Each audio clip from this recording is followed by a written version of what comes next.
ओम श्री विद्याय नमः। मित्रों, सभी धनु राशि वाले जातकों के नववर्ष 2023 में सभी कार्य सिद्ध हों, इसी कामना के साथ आज की वीडियो को हम प्रारंभ करते हैं। मित्रों, शुक्र महाराज का राशि परिवर्तन जो हर एक भौतिक वस्तु को प्रदान करने वाले ग्रह हैं। हर एक भौतिक वस्तु, चाहे वह गाड़ी, बंगला, गाड़ी, पैसा, स्त्री, वैवाहिक सुख, कुछ भी हो, घूमना फिरना, ट्रैवलिंग, उस सभी चीजों के कारक ग्रह शुक्र महाराज राशि परिवर्तन कर चुके हैं और कुंभ राशि में उन्होंने प्रवेश कर लिया है। वहां पर वे शनि महाराज के साथ युति बना करके आपके तीसरे भाव में, तीसरे घर में विराजमान हो चुके हैं। शुक्र महाराज की यहां जो प्लेसमेंट है वह आपके लिए कैसी रहने वाली है, आपको किन चीज़ों का लाभ मिलने वाला है और किन चीज़ों से आपको सावधानी बरतनी है। क्योंकि बृहस्पति लग्न वालों के लिए या बृहस्पति राशि स्वामी वालों के लिए शुक्र महाराज शत्रु राशिगत कहे जाते हैं। तो ऐसे में ये देखना काफ़ी मुख्य है कि धनु राशि वाले जातकों पर इस गोचर का क्या कुछ प्रभाव पड़ता है। इसी के बारे में आज की वीडियो में चर्चा होगी। फलादेश शुरू करने से पहले जो चैनल पर पहली बार आए हों उन सभी से रिक्वेस्ट है कि वह चैनल को सब्सक्राइब जरूर करें। वीडियो अच्छी लगे तो उसको लाइक, शेयर, कमेंट करना बिल्कुल न भूलें। अब देखिए, वैसे तो शुक्र यहाँ षष्ठेश है और लाभेश है, तीसरे घर में प्लेसमेंट है शुक्र की, तो मुख्यतः ऐसे शुक्र को यहाँ पर शुभ नहीं कहा जाता। परंतु एक सूत्र ऐसा है जिसको हम देखें तो शुक्र यहाँ पर कुछ चीज़ों में अत्यंत शुभ फल प्रदान करते हैं। वह कौन सा सूत्र है? वह सूत्र यह है कि जब कोई ग्रह षष्ठेश होकर छठे स्थान से 10वें घर में जाकर के बैठ जाए तो वहां पर वह ग्रह अत्यंत शुभ फल करने वाला हो जाता है, चाहे वह उस भाव के लिए अच्छा ही क्यों ना हो। तो यहाँ पर शुभ महाराज छठे से 10वें भाव में बैठे हुए हैं, तो ऐसे में क्या शुभ फल कराएंगे शुक्र महाराज? तो ऐसे में शुक्र यहाँ पर सहोदर भाई बहन या सहोदर पिता से लाभ दिलाते हैं। सहोदर क्या है? यानी कि पिता या पिता जैसे, पिता या पिता के तुल्य, भाई या भाई के जैसे, भाई के समान, या जिसको आप अपना भाई ही मानते हो। बहन या बहन के तुल्य, जिसको आप बहन मानते हो या मन से वो बहन, सगी बहन भी नहीं है परंतु आप मानते हो दिल से। तो ऐसे व्यक्तियों से आपको अनेक प्रकारों के लाभ शुक्र महाराज यहाँ प्रदान कराने वाले हैं।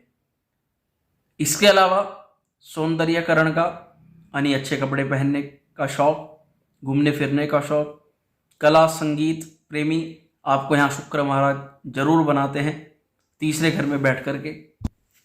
और एक बहुत मुख्य बात कि यदि आपके नवम भाव, जन्म चक्र की मैं बात कर रहा हूँ, यदि आपकी कहीं भी कनेक्टिविटी कुंडली के अंदर नवम भाव से शुक्र महाराज की है तो यह गोचर आपके मुख्यतः भाग्योदय को बढ़ा देता है और बहुत शीघ्र आप जिस क्षेत्र के अंदर मेहनत कर रहे हैं, प्रयास कर रहे हैं, कोशिश कर रहे हैं, उस क्षेत्र में आपको सफलता शुक्र महाराज की कृपा से प्राप्त होती हुई नजर आती है।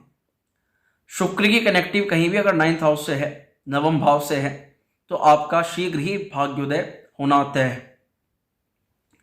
शुक्र तीसरे घर में मेहनत का फल प्रदान कराते हैं और जातक को ऐश्वर्यशाली भी प्रदान करते हैं शुक्र महाराज।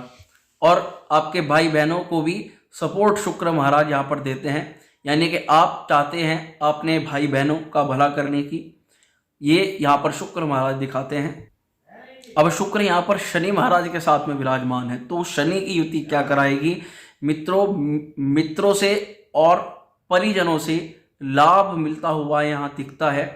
ऐसे में जब शनि के साथ शुक्र महाराज तीसरे घर में विराजमान होते हैं तो किसी भी मिलने वाले से या कोई ऐसा व्यक्ति जो हाल ही फिलहाल में आपसे मिला हो, उससे आपको कुछ ना कुछ लाभ जरूर शुक्र यहाँ पर देते हैं।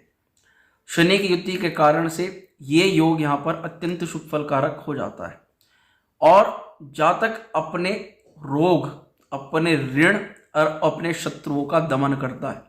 इसका मतलब यह है कि आप शारीरिक रूप से किसी संकट में थे पुराने समय से, कोई व्याधि, कोई समस्या, कोई रोग चल रहा था, उस रोग में आपको एक गिरावट मिलेगी, वह रोग धीरे धीरे कुछ कम होगा।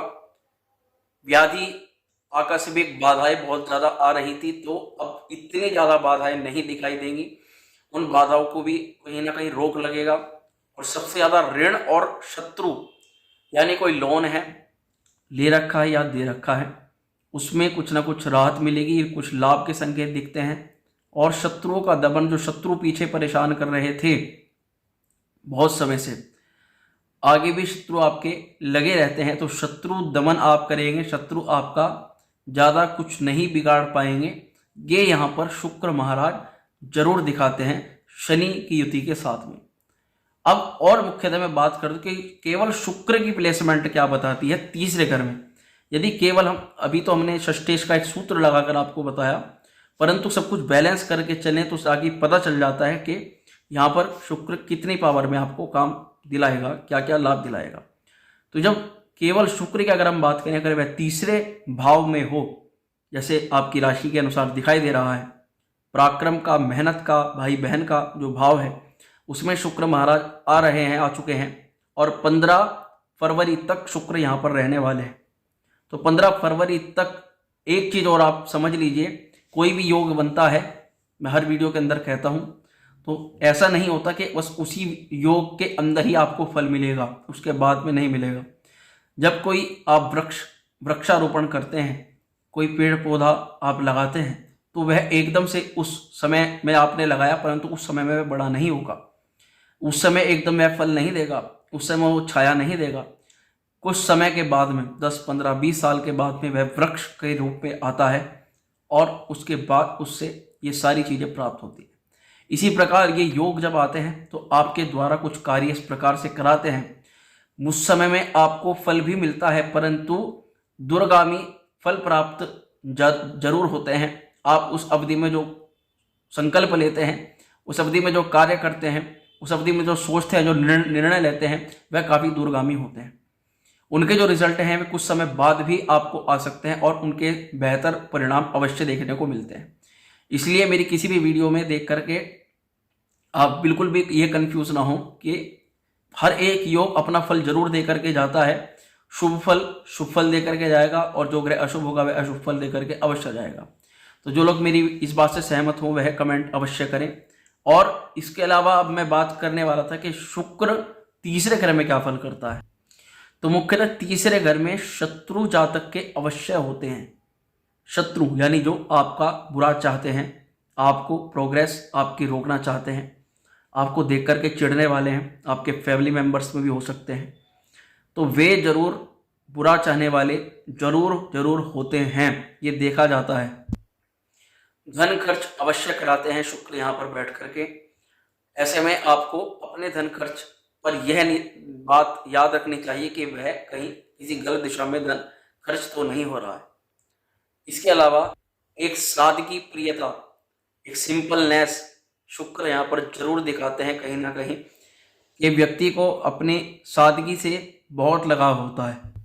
अब मैं यही बात कहूँगा, शुक्र के किसी भी प्रकार के अशुभ प्रभाव से बचने के लिए आप फ्राइडे यानी कि शुक्रवार के दिन श्री सूक्त की 15 ऋचाओं का जरूर पाठ करें, और हो सके तो उन 15 ऋचाओं का आप 16 आवृत्ति करके, यानी कि 16 बार 15 ऋचाओं को रिपीटेशन करके उसका पाठ करें, तो आपको यहाँ पर शुक्र महाराज की, महालक्ष्मी की अत्यंत और अद्भुत कृपा प्राप्त होती हुई दिखाई देगी। और यह प्रयोग हमारा आजमाया हुआ है जो हम आपको बता रहे हैं।